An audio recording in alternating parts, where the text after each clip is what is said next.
l'objectif de prendre certaines ethnies comme supérieures et d'autres comme inférieures. Les ethnies qu'on considère comme étant supérieures, ce sont les ethnies qui acceptaient l'idéologie des Blancs. Parce que, donc, si vous vous ramenez bien, je ne suis pas là pour condamner certaines tribus. Les Bangals, ils n'ont pas une origine.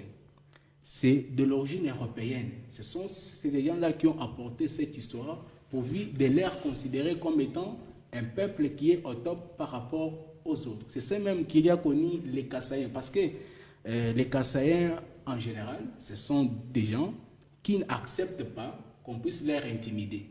Vous avez compris, donc, lorsque nous étions encore enfants, on nous disait à l'époque qu'un Kassaïen ne peut jamais prendre le pouvoir dans ces pays. D'où on a tiré cette histoire. C'était tiré du pouvoir colonial qui considérait qu'il y a un peuple barbare qui n'accepte pas notre idéologie. Alors, un peuple qui se soumettait à cette idéologie-là était considéré comme étant supérieur. Mais la meilleure façon de comprendre le sujet, c'est d'abord d'attaquer les causes. Parce qu'on ne peut pas parler directement des conséquences si en réalité les causes ne sont pas bien connues. La première cause, comme je l'aurais dit, si je peux bien la retracer, c'est la construction artificielle des frontières issues de cette conférence de Berlin. Nul ne l'ignore qu'au moment où on a tracé les frontières en Afrique, on n'a pas tenu compte des réalités socio-politiques. Un homme blanc, dans toute sa malice, il est venu, il a pris ce qu'il devait prendre. Mais on n'a pas tenu compte que non, ce peuple provient d'où? Alors, la notion du nationalisme, parce que je crois cette notion qui cause aujourd'hui problème, parce que c'est en Afrique où les États ont précédé les nations.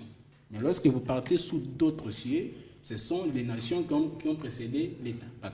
Parce que nation, du latin nascere, veut dire tout simplement le vouloir vivre en communauté. C'est-à-dire le fait d'accepter l'autre tel qu'il est. Il peut être Mongala, il peut être Kinois, il peut être Kassaïen, il peut être. Accepter ces messieurs-là. Mais cette notion a été mise en exergue par nos politiciens congolais parce que j'ai entendu ça. C'est l'instrumentalisation des hommes politiques aujourd'hui qui ont fait croire aux gens que nous, un peuple tel, peut être aussi supérieur à l'autre.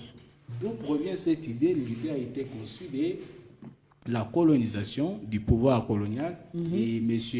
Leroy Léopold II a été même le maître et le concepteur de cette idéologie du tribalisme que nous sommes en train de vivre aujourd'hui au Congo. Comme c'est un entrée léger,